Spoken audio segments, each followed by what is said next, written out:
राजीव प्रताप रूडी जी, जो बात शकील अहमद कह रहे हैं, क्या आप उनसे सहमत है? क्या आपको लगता है कि कानून अपना काम कर रहा है, बिना किसी दबाव में सारी चीजें हो रही हैं और राजा की गिरफ्तारी सही दिशा में सही कदम है? देखिए, जो शकील अहमद साहब बात कह रहे थे, ये बात अगर 2 साल पहले देश के प्रधानमंत्री जब राजा के खिलाफ प्रतिपक्ष ने ये विषय को उठाया था और पार्लियामेंट में हम लोगों ने बार बार कहा है कि एक बड़ा घोटाला है, तब अगर देश के प्रधानमंत्री 2 वर्ष पहले राजा को ड्रॉप करके और सीबीआई को केस सौंप देते, तो शायद जो आज शकील अहमद साहब बात कह रहे थे, इस पर हम पूरी तरह से सहमत हो जाएं। लेकिन सच्चाई ये है कि आज कोई सरकार के चाहने से राजा गिरफ्तार नहीं हुए हैं।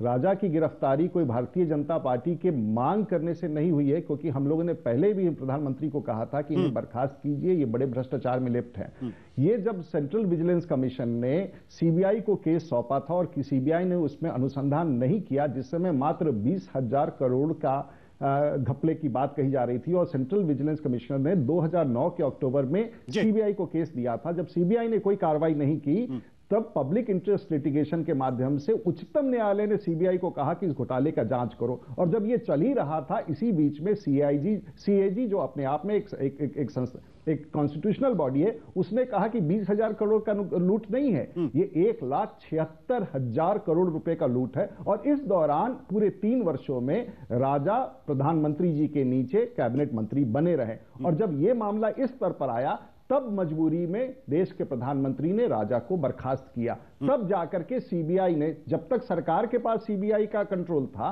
तब तक तो राजा के खिलाफ कोई कार्रवाई नहीं हुई। ये तो हमें आभार प्रकट करना पड़ेगा कि सुप्रीम कोर्ट ने हम सब लोगों की बातों को सुनकर के, सीएजी के टिप्पणियों को सुनकर के आज इस देश में सबसे बड़े भ्रष्टाचार पर अपनी कार्रवाई की है। और हम यही नहीं कहना चाहेंगे, आज सिर्फ वहां तक सीमित विषय नहीं है। जब देश के प्रधानमंत्री ने एक इतने बड़े भ्रष्ट व्यक्ति को, जिसको एक पार्टी को एक टेलीकॉम मंत्रालय दिया गया, और उसके नियुक्ति में बड़े बड़े लॉबिस्ट जिनकी चर्चा टेपों में सुनी गई है, और कौन कौन सब उनके खिलाफ, इसलिए बहुत सारे ऐसे तथ्य हैं जो आज भी देश के लोगों को जानना है। और उसके लिए देश के प्रधानमंत्री की कल्पेबिलिटी, उनके आपराधिक भागीदारी को नकारा नहीं जा सकता।